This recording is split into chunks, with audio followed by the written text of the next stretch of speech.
નમસ્કાર મિત્રો, અમે ઓપીડીમાં જ્યારે દર્દીને જોતા હોઈએ અને પૂછીએ કે શું તકલીફ થાય છે, એટલે તો ઘણીવાર દર્દી કે સાહેબ તાવ આવે છે. કે કેટલો તાવ આવે? સાહેબ ઘણો બધો તાવ હોય છે, શરીર ઘણું ગરમ લાગે. એટલું કહેવાથી ડૉક્ટરને અંદાજ ન આવે કે દર્દીને હકીકતમાં તાવ કેટલો હશે. એટલે અમે હંમેશા કહીએ, કોઈ પણ વ્યક્તિને જ્યારે ઘરમાં તાવ હોય તો હંમેશા તમે થર્મોમીટર લો અને તાવ માપો અને એક જગ્યાએ નોંધ કરી રાખો, જેથી ડૉક્ટરને જ્યારે બી બતાવવા જશો તેને અંદાજ આવશે કે તાવ કેટલો છે, એને કેટલું સિરિયસલી લેવા જેવું છે, કયા પ્રમાણમાં દવા આપવી જોઈએ.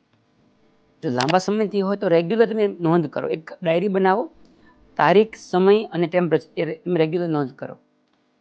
હવે તાવ કઈ રીતે માપવો, એમાં બી ઘણા બધાને પ્રશ્ન હોય છે.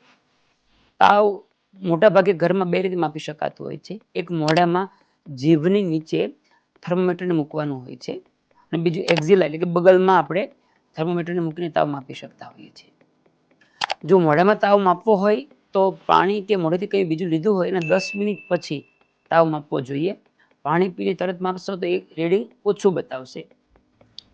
અત્યારે ઘણા બધા થર્મોમીટર એવા હોય કે જે લો ક્વોલિટીના હોય, એમાં ઘણીવાર એવું જોવા મળે કે તમે મોઢામાં થર્મોમીટર મૂકી દીધું, થોડી વારમાં બીપ સાઉન્ડ આવ્યો, એ પછી પણ એકચ્યુઅલ ટેમ્પરેચર બતાવતું નથી.